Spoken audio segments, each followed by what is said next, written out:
morning viewers. Today's topic is determinants. I'll start this topic by giving you first the basic concepts regarding determinants. I'll introduce the concept and then we'll talk about the properties of determinants. To start with, we'll consider a system of two equations in two variables x and y. The two equations are a1x plus b1y is equal to c1, a2x plus b2y is equal to c2. These two equations can be written in the determinant form as we have discussed in my earlier lectures as ax is equal to b, where A is a 2 by 2 matrix and xy is a column vector, while on the right hand side we have the column matrix c1, c2. We know how to solve these two equations from our school days algebra. One can very easily obtain x is equal to c1 b2 minus c2 b1 divided by a1 b2 minus a2 b1, while y can be simplified as a1 c2 minus a2 b1 divided by a1 b2 minus a2 b1. Now we try to represent the expression a1 b2 minus a2 b1 in this form, and on the right hand side what I have written is called a determinant consisting of the matrix a1 b1 in the first row and a2 b2 in the second row. This is enclosed by pair of vertical lines. We call this as a determinant. This determinant is equal to the left hand side because one can very easily check that this left hand side is equal to a1 b2, this product, minus the product b1 a2. Similarly, one can write down the expression c1 b2 minus b1 c2 is equal to c1 b2 minus b1 c2.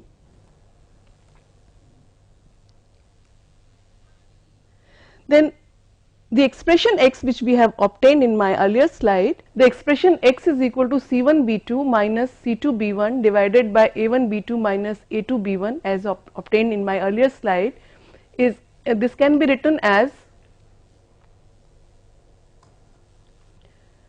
the matrix c1 b1 c2 b2, then we have enclosed in vertical lines divided by the matrix a1 b1 a2 b2 vertical lines. We call this as a determinant.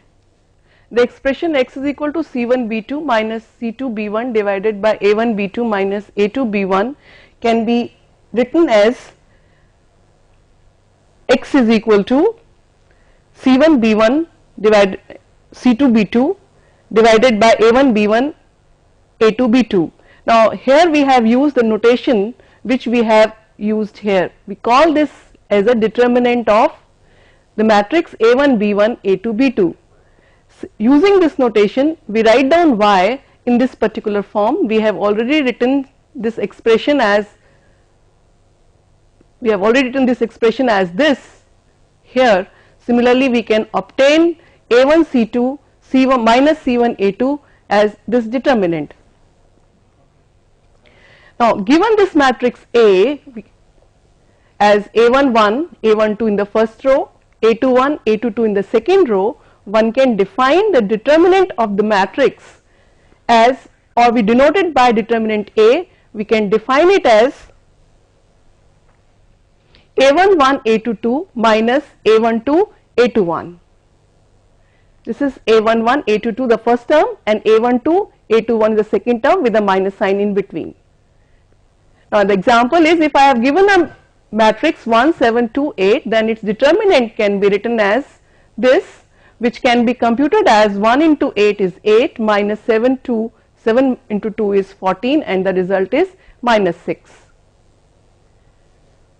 Now this is the way we define matrices for this is the way we define determinants for 2 by 2 matrices, but to define determinants in more general form I will now give you some basic concepts. First thing is to define a permutation. A permutation is one to one onto mapping from the set 1 to 3 n onto itself. For example, if I have been given a set of first n natural numbers, then a sigma is denoted as a permutation can be defined as this. Here the number 1 is mapping to J1, 2 is mapping to J2 and n is mapping to Jn. What are J1, J2, Jn? They are simply the rearrangement of numbers 1, 2 to n. This is 1, 1 and on to mapping. So no number will be repeated while writing down J1, J2, Jn, and no number will be dropped off. We can write down the determinant, we can write down the permutation in a form like sigma I is equal to Ji, where Ji lies between 1 to n and I lies between 1 and n. Or there is another way of writing this permutation as sigma is equal to J1, J2 to Jn. So we have understood that permutation is simply a rearrangement of numbers. For example, if we consider this set of first 3 natural numbers 1, 2, 3, then 1, 3, 2 is a permutation on this set 1, 2, 3. We denote this permutation as sigma is equal to 1, 2, 3, this is the set, and 1 is mapping to 1, 2 is mapping to 3, 3 is mapping to 2. So this way, for a given set of 3 natural numbers, there will be 6 permutations possible, and they are 1, 2, 3, the first permutation, then the next may be 1, 3, 2, next 2, 3, 1, 2, 1, 3, 3, 1, 2 and 3, 2, 1. So in all there are 6 permutations possible. So if Sn is a set of all permutations, then we say that there are factorial n permutations possible on the given set of n numbers. We further define an ordered pair PQ of distinct integers P and Q. Then Q is said to be an inversion if P is greater than Q. So if we consider the permutation sigma is equal to J1, J2, Jn, then for given sigma we consider the set phi sigma, which is an set of ordered pairs J1, then we consider J2, J1, J1, next number J3, next ordered pair is J1, Jn, then we start with J2, J2, J3, J3, J2, J4, it will go up to J2, Jn, and finally we will have Jn minus 1 and Jn. So we call this set as phi sigma. Now in this set we consider how many inversions are there. Let us say we consider this ordered pair 1 greater than 2, not true, so it is not an inversion. 1 greater than 3 is not an inversion. The number of inversions in the set is called the number of inversions of the permutations. I'll extend this with an example. Next slide.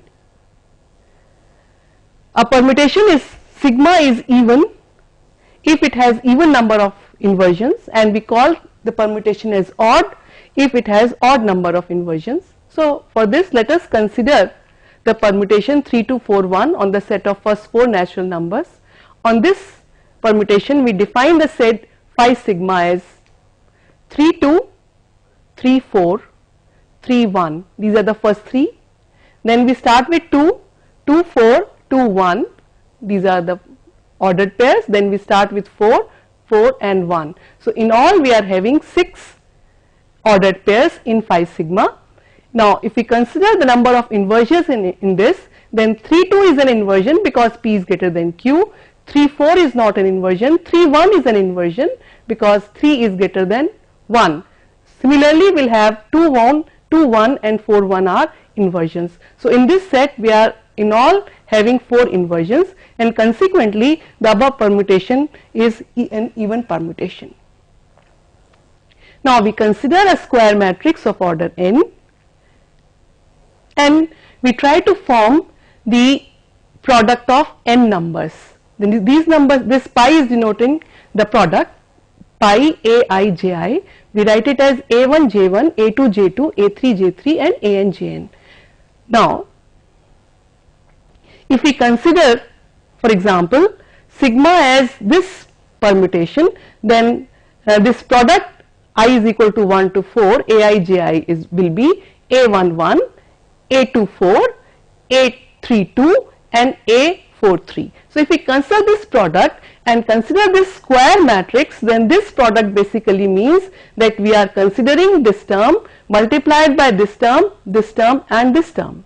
Now one can very easily observe that in while formulating this product, we are considering only one term from a corresponding row and column. So in the first row and column will have only this term. From the second row we are having this term, from the third row we are considering this term, and the fourth row I am considering this term. So if I am considering this term, no other column is selected, no other column element is selected. If I am considering this term, no other column element is selected. So I am selecting one term from each column and row and forming a product. So this is one product, but actually there will be factorial 4 such products possible. So if we are having n square matrix, then there will be exactly factorial n such products. Now to each such product, if we assign plus or minus sign according as the permutation is even or odd, then the algebraic sum of all these products is defined as the determinant of the matrix. Now this way we define determinant A as summation sigma over the set of all permutations. Signum sigma determines the sign, and this is the product. This signum sigma is defined as -1 if sigma is odd, and it is 1 if sigma is even. Now let us see what is the meaning of this in context with a 2 by 2 matrix, for which we have already introduced the determinant.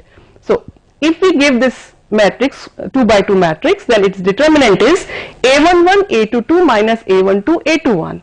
Now one can see that if we consider this A11, then we cannot consider this element and this element, only this product is possible. So we will have A11 A22 minus the second row, I am considering this element, and this element if I am considering, then these two elements cannot be considered. So we will have only option left with A11. So we will have A12 A21.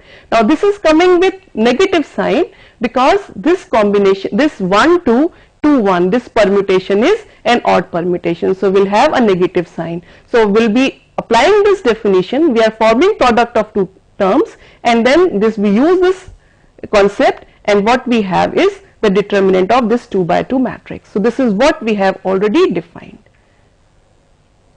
Now the similar concept is used for defining determinant of third order matrix. So if I have a third order matrix as A11, A12, A13, A21, A22, A23, A31, A32, A33, then we can denote it by this symbol where A is the 3 by 3 matrix, or I can write it as determinant A, or I can write it like this.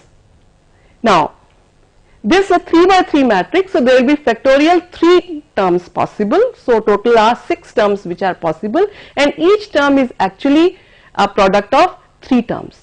A11, A22, A33, and all these are different. Every time I am considering only one term from a particular row and column. This one can check in each and every term.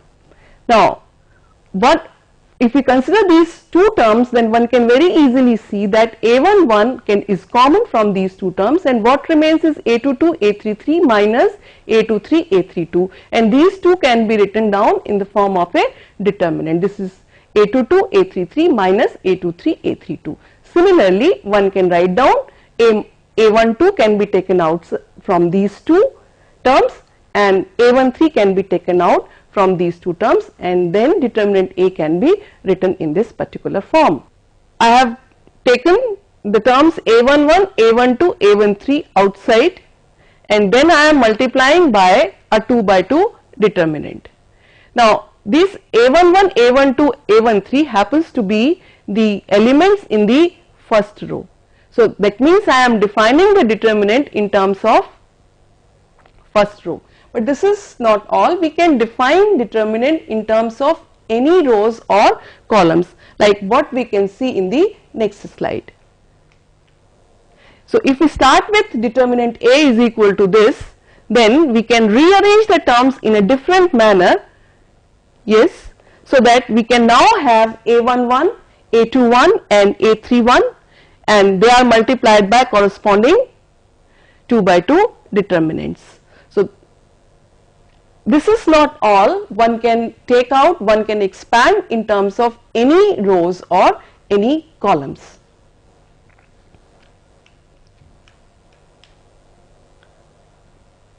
This we have already discussed. we'll take the example. So if we have to obtain the determinant of this 3 by 3 matrix, then I am expanding about the first row, then 1 is taken out, then we talk about, we evaluate this determinant 1 1 minus 3 2 minus, this is with negative sign, then we'll talk about 2 1 product minus 3 1. So the next term is 4 multiplied by 4 minus 1, and the final result is 11. What we have done for a 2 by 2 matrix, can we do it for a 3 by 3 matrix? For this, let us consider the matrix 3 by 3 matrix A11, A12, A13, A21, A22, A23, A31, A32, A33. To evaluate this determinant, what one can do is, can repeat this first column here and can repeat this second column here. Then form the product A11, A22, A33, A12, A23, A31 and A13, A21, A32. These products are written down here, and then we take the product of these terms like A13, A23, A31, A11, A23, A32 and A12, A21, A33, and these terms are written with a negative sign. So that is how you evaluate a 3 by 3 determinant. So if we illustrate this with this example, then I have copied down 1 2 3 here and this column is copied down here. Then I obtain this product and this product minus this product and this product, and finally what I get is this 2 36 4 6 4 and 12. This comes out to be 20. This is the way we have evaluated third order determinant, but if you keep on applying this method for evaluating determinants, then things will become very tedious. So we can evaluate high order determinants in terms of lower order determinants. This also I have explained with 3 by 3 determinant, but now I will give you more basic concepts related to this. So for determinants of higher order matrices, we have a general formula involving determinants of lower order matrices. This is called minors. Now minor is defined as Mij. It is denoted as Mij. It's a sub matrix of order n minus 1. It's a square sub matrix of order n minus 1, which is obtained from A by deleting the ith row, that is this ith row and jth column. The determinant of the sub matrix Mij is called the minor of the element Aij of A.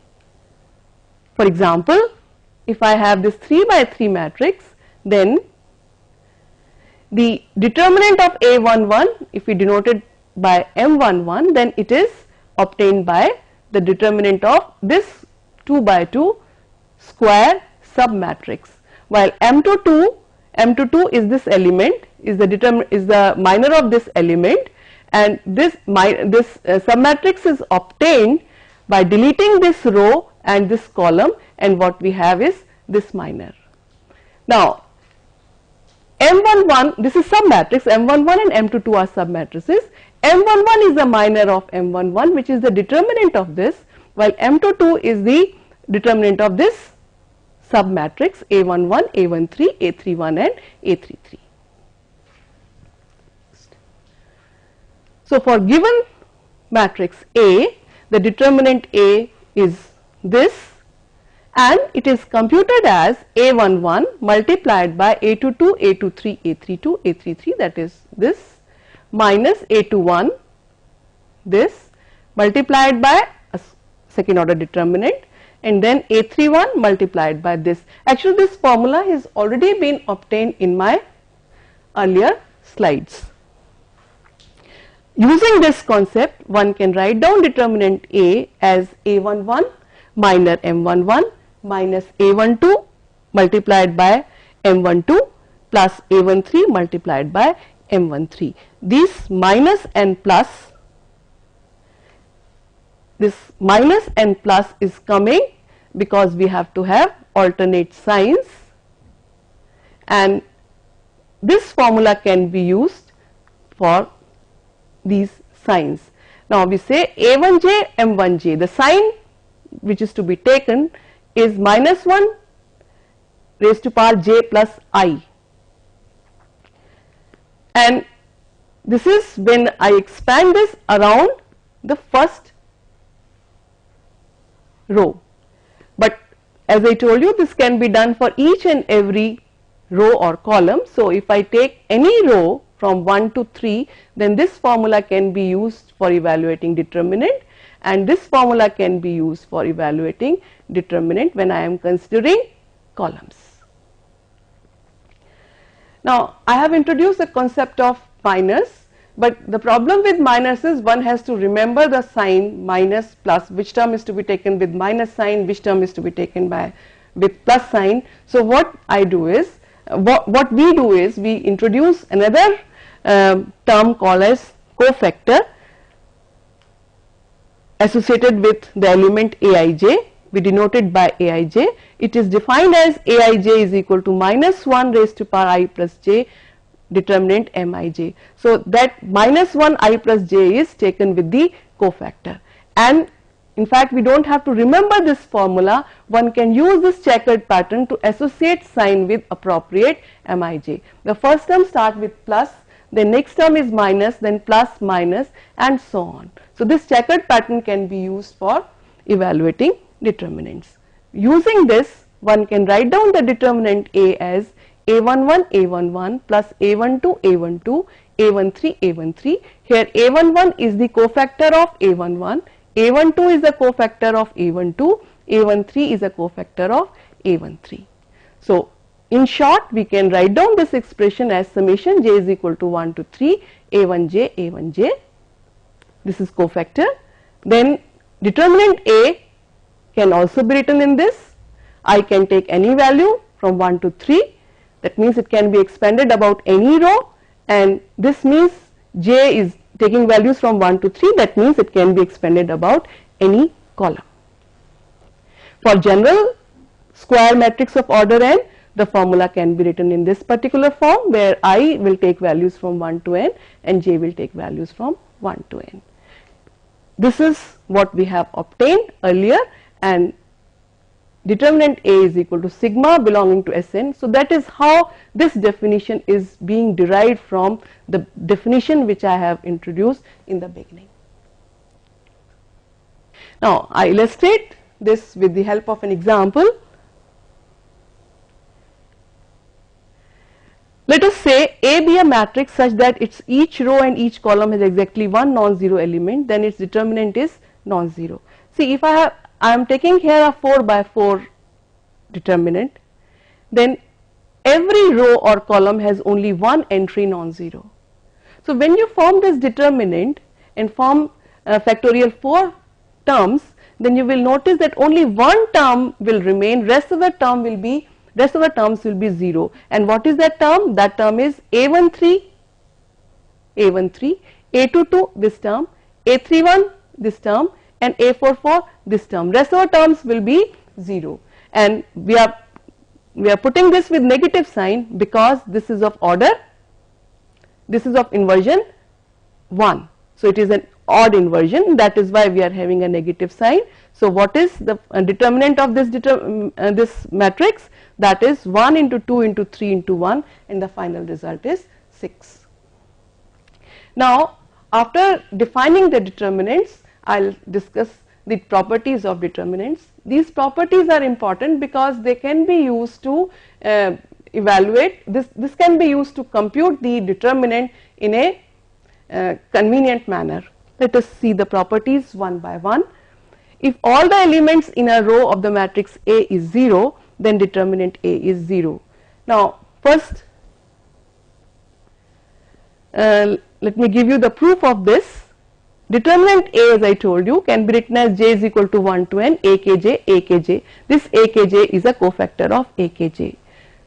Now if all the elements in a row of the matrix A is 0, then you can use that particular row for expanding the determinant. So let us say K is the row in which we'll have all elements 0, then we can use this definition. Since AKJ is 0, so for all values of J1 to n, so this everything will be 0.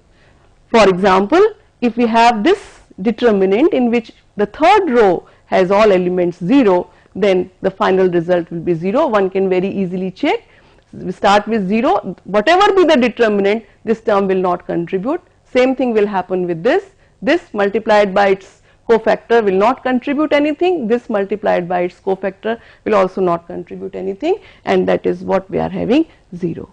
Now this proof I have given when the row of a matrix has all 0 elements, but it may happen that a column of a matrix has all 0 elements. The proof will be on the same lines, and the result will be that if all the elements in a column of a matrix A is 0, then determinant A is 0. Now the next property says that if the given matrix A has 2 or more identical rows, then still the determinant A will be 0. Now to prove this result, I will start with a 2 by 2 matrix, and in this case A22 and the first row is identical with the second row. So A22, A23 minus A23, A22, this is 0. Now this concept can be generalized for nth order determinant, because nth order determinant can be written in terms of n minus 1 1th order determinant. This n minus 1th order determinant will be written in terms of n minus 2th order determinant, and ultimately everything will be written in terms of second order determinant. And since all the second order determinants are 0 here, so the final result will be 0. So all second order minus are 0 in this case, and all higher order minus are also 0 because of this, and that is how the result is proved. For example, in this particular matrix, the second row and third row are identical, and that is why if you evaluate it, the final result will be 0. The next property says that if the given matrix A has 2 or more identical columns, then determinant A is 0. So earlier we have proved with rows, and this we have proved for columns. The proof will go exactly on the same lines as we have done earlier. Now this property says that matrix A is multiplied by a scalar k to get the matrix B, then determinant B is equal to k determinant A. For example, let us say we have a matrix A with elements Aij. If in the mth row we have k times Amj for all values of 1 to n, that means that if a row of a matrix A is multiplied by a scalar k, so let us say I am multiplying mth row of the matrix by k and I am getting a new matrix Bmj, then determinant B will be k times determinant A. The proof of this is simple. I am writing determinant B, by definition it is j is equal to 1 to n summation Bmj and its cofactor Bmj is equal to, now for Bmj I have k times Amj. So this k Amj into Amj. Now k can be taken outside, so what remains is Amj into Amj, and that is the determinant A. So determinant B is k times determinant A. So this is, the result is proved, and we illustrate this result by this example where we are having a matrix 1 2 3 3 2 1 4 2 6, a 3 by 3 matrix. Now this particular row is 2 times this particular row. So if I take 2 outside, then this row becomes 2 1 3, and this is the same as 2, this is the same as if this row is multiplied by 2. So it is 2 4 6 3 2 1 2 1 3. So this determinant is equal to this determinant. Now in the next property we discuss what happens when the 2 rows of a matrix are identical, what happens to its determinant. So if 2 rows of a matrix are proportional, then determinant A is equal to 0. Now to prove this, we assume that mth row and ith row of the given matrix A are proportional. That means Amj is equal to Kij for all values of j between 1 to n. Then one can determine a matrix B which is same as Bij is equal to Aij for all values of I not equal to m, but it means all the rows of B and A are identical except the mth row. In the mth row of the matrix B is given by Bmj is equal to Aij, that means it is identical with the ijth row.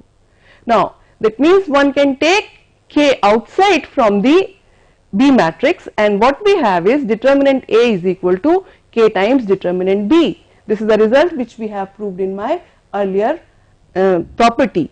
Now since determinant B has two identical rows, namely mth row and ith row, that means determinant B is 0.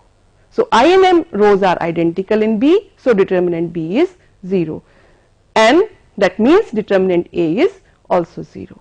Now look at this example. Here we are having 1 2 3 3 2 1 2 4 6, that is the first row and the third row, they are proportional. So one can write down it is 2 times this. So this is my B matrix.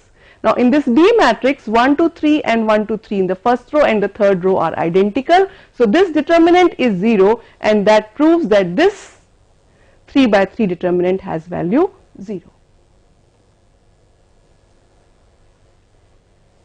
Now if a matrix C is multiplied by a constant K, that means each and every row of the matrix A is multiplied by K, then determinant C is equal to K raised to power n determinant A, where n is the order of the matrix. The idea is each row is, from each row one can take K outside, and that way there will be n such K's taken out, and the final result is K determinant C is equal to Kn determinant A.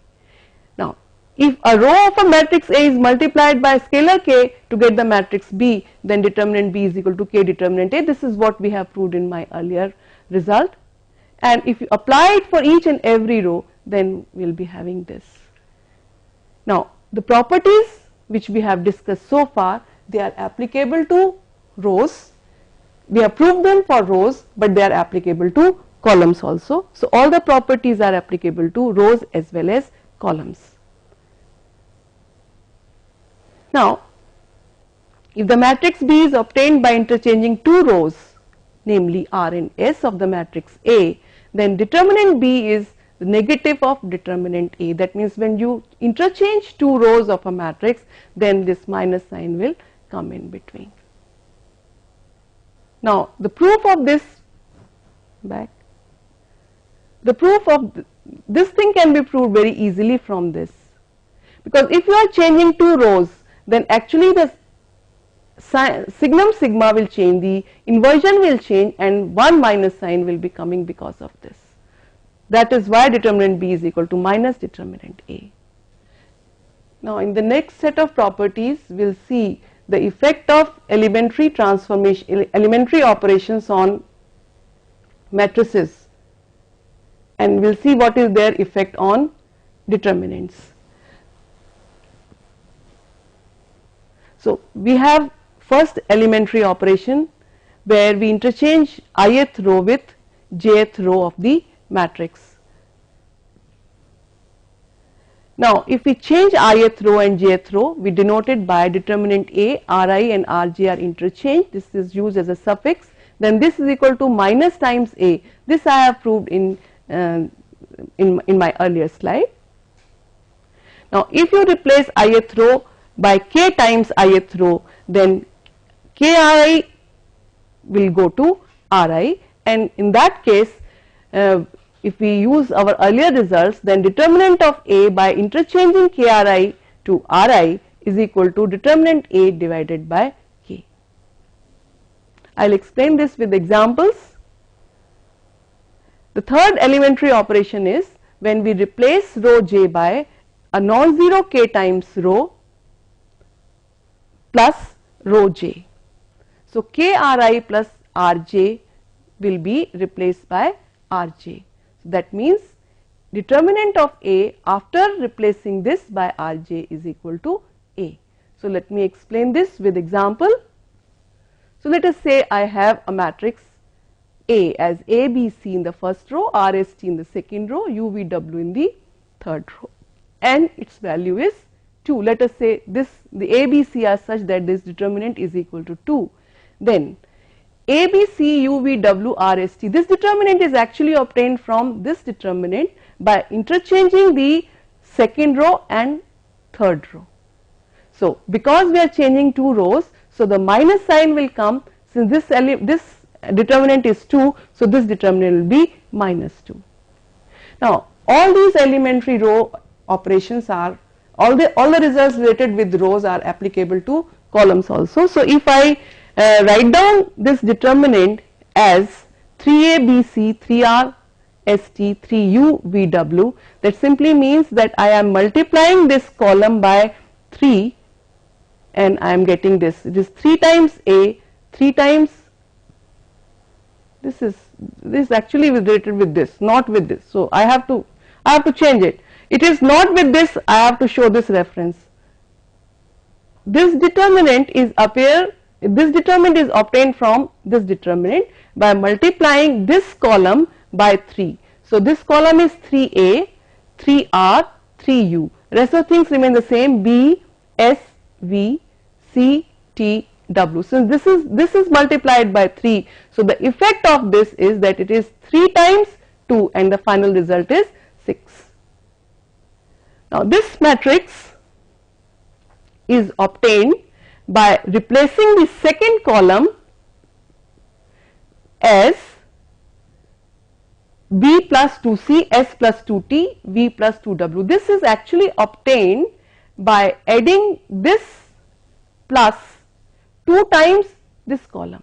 So, it is the second column C2 multiplied by 2 times third column. So, each element of second column will become b plus 2c, s plus 2t, v plus 2w, and the result will not be changed, it will remain as 2 only. So, this determinant and this determinant both have value 2.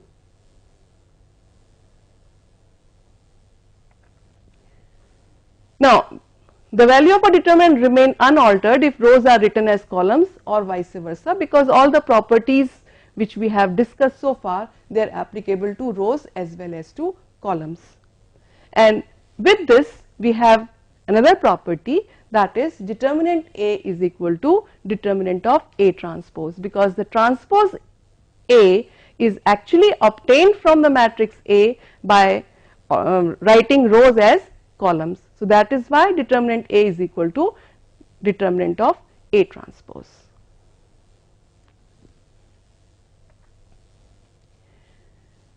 The things will be further simplified if we talk about some special matrices like diagonal matrix. Now, if we have a diagonal matrix A having elements as C1, C2, Cn, the diagonal matrix A means it has only the diagonal elements non-zero, rest of the elements are 0.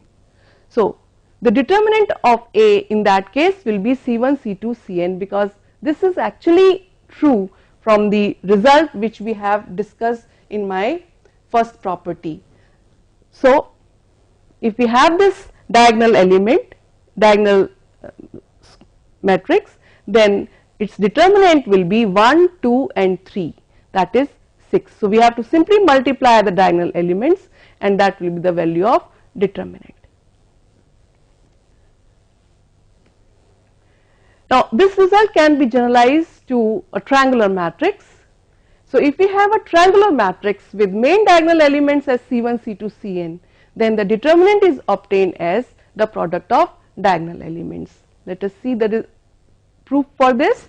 So, let us consider this triangular matrix. This is actually an upper triangular matrix in which all the elements shown on the upper side of the diagonal, they are non-zero, while all the elements on the lower side of the diagonal are 0. So, if this determinant is to be evaluated, this determinant comes out to be the product of diagonal elements. The proof is simple. What we have to do is we will consider this A1, we can expand this determinant along this but first column. So, we will be having A11 multiplied by this minor plus 0 multiplied by its corresponding minor will not contribute anything, 0 multiplied by its minor will not contribute anything, 0 multiplied by this minor will not contribute anything. So, we will have only A11 multiplied by this minor. Now, for this minor we evaluate along this particular column. So, A22 multiplied by this minor will contribute, but rest of the terms will not contribute. Similarly, we will go to the next lower order minor, and this way we will continue, and finally we will have only this term left with us. So, what we have is the product A11, A22, ANN as a value of this lower triangular matrix. Now, this is the case when we are having lower triangular matrix. If we will have an upper triangular matrix in which only these terms in the lower diagonal, they are non-zero and these terms are 0.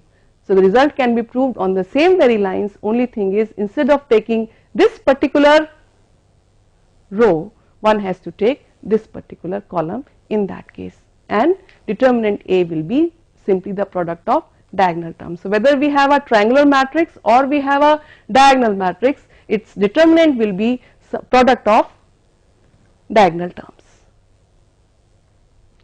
Now, we have seen number of properties for evaluating determinants. If we have to apply these properties, then things will be very complicated, especially when we have higher order determinants, because the computational effort required will be much more. So, what we do is we can apply basic definition, but a lot of computational effort will be required for that purpose. But if we use elementary transformations to a given matrix and simplify it to some suitable form, and then one can very easily evaluate the determinant with least efforts. So, what we can do is we can try to transform our matrix maybe to a triangular matrix, so that some effort is required to reduce it into triangular matrix, but then evaluation of determinant will be simple, because in that case you have to simply get the product of diagonal terms. So, that is the way to evaluate the diagonals. Let me explain this with an example. So, let us take a given matrix is A. If you have to evaluate this 3 by 3 matrix, then what you have to do is, one way maybe you just evaluate this multiplied by this minor minus this multiplied by its corresponding minor plus this multiplied by its corresponding minor, but that will require a lot of computational effort. Now, we will try to make this matrix as a triangular matrix, so that we can get the determinant by simply evaluating the product. Now, for this, if we apply we multiply the first row by 3, that is, this row is multiplied by 3. So, 3 into 6 into 12. Since I am changing the row by a multiple, so these two will be equal if we will be having 1 by 3 on this side.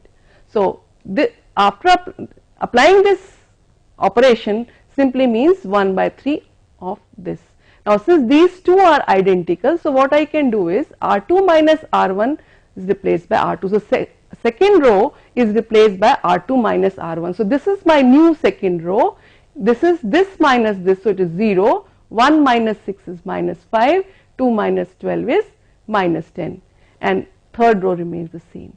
Now, on this determinant, I will apply this transformation, this elementary operation, that is, second row is minus 1 by 5 times R2. So, if I apply this row, then since I am multiplying by minus 1 by 5, so minus 5 will appear here, and this second row will become 0, 1, because minus 5 has been taken out, and minus 2, and will have 2 here. Now, for the third row, this row is changed here. How I have obtained this row? I have multiplied this row by 3. So we'll have 3 here, 9 here and 12 here, and since I am multiplying it by 3, so I divided by 3 here, so the factor is minus 5 by 9. So this matrix is obtained. Now again I can apply this operation. Third row is changed by R3 minus R1 because these two rows are identical now. So you can this element is identical. So if I subtract, I will get 0, then 1, 2, 0, 3 and 0. It is close to a triangular matrix, but still there are certain terms which will be not making it to be a diagonal element. So I will write down as R3. I am interchanging two rows now. So 1 and 2 will be here and it is 0, 3. 0, 3, 0 is appearing here. Since I am interchanging two rows, so this minus sign will be absorbed here. Now it is 3R3 is replaced by R3. That means third row is replaced by 3 times this. So 3 times this means 3 means here, and 2 into 3 is 6, and since I am multiplying by 3, so we will be having 5 by 27 here. So now these two becomes identical, so I will again apply this elementary transformation, and what I have is simply this and this will get cancelled. So 0, 3, 0 will remain the same, but this 0, 3 minus 3 is 0, 6 minus 0 is 6. Now this is now a triangular matrix, and its determinant will simply be the product of this term and this term, and what I have is this term. Now in the beginning it may appear that we are doing lot of effort in reducing a given matrix into a triangular matrix because lot of elementary operations have to be done, but if for 3 by 3 matrix it may be true, but when the number of as the size of matrix is increasing, then the effort involved in reducing the triangular matrix is much small as compared to evaluating factorial n products and simplifying the determinant. So this effort is much less as can be seen from this 3 by 3 matrix.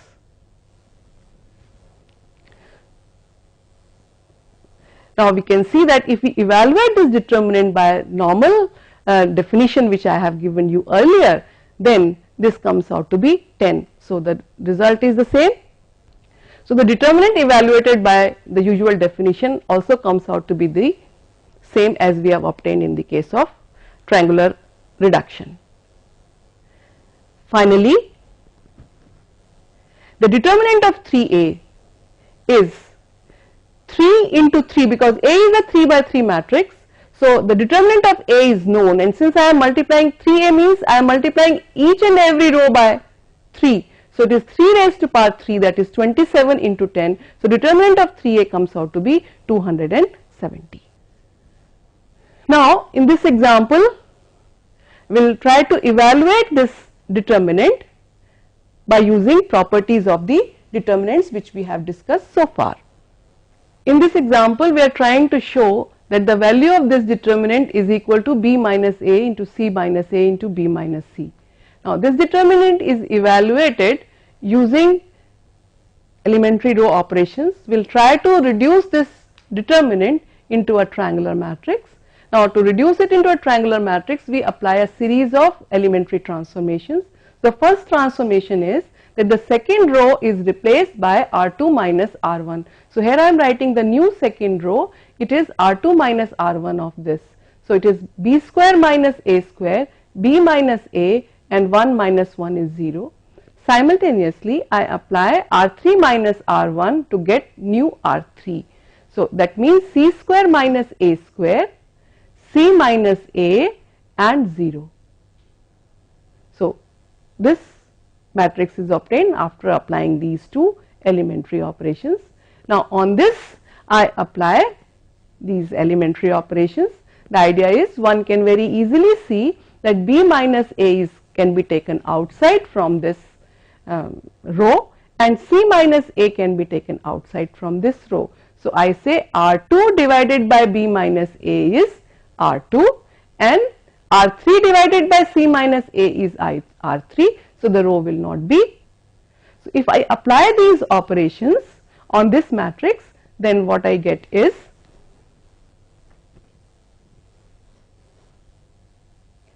B minus A into C minus A is taken outside. What we have is B plus A from here, 1 and 0 in the second row. C plus A will remain from the C plus A will be the remainder of B square minus A square when we take C minus A outside, then 1 and 0. Now in this, if you expand around this column, then it will be plus, minus and plus. So we will be having 1 into determinant into minor this, and what is the minor? It is B plus A multiplied by C plus A. So these two remains as such, but when you simplify it is B plus A minus C plus A. So we will have B minus C. So this is evaluated as B minus A into C minus A into B minus C.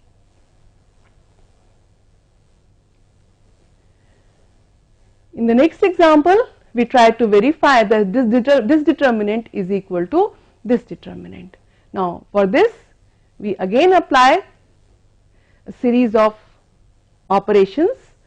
C3 plus C1 is equal to C1. So if I multiply, if I add the third column and the first column, then this A will be out, A will be cancelled out, B minus C plus B will have only minus C, C minus A plus C will be having minus A. Yes. Now if you compare this matrix with our final objective, one can note down that the columns are actually interchanged. So to get the final result, we can interchange the columns C3 and C1. So we apply this transformation. So C3 becomes C1 and C1 becomes C3. This when we apply, we get this result.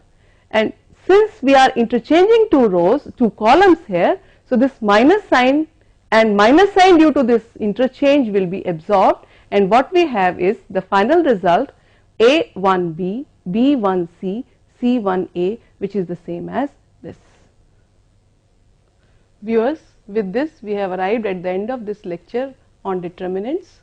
In this lecture I have defined determinants. I have started with a 2 by 2 determinant, then I have introduced how to evaluate a 3 by 3 determinant, then we have given a general definition for nth order determinant, we have discussed some properties of the determinants, and using those properties we see how we can apply elementary transformation, and the determinant will reduce to determinant of a triangular matrix, and then the triangular matrix determinant can easily be computed. So that's all for today's lecture. Thank you.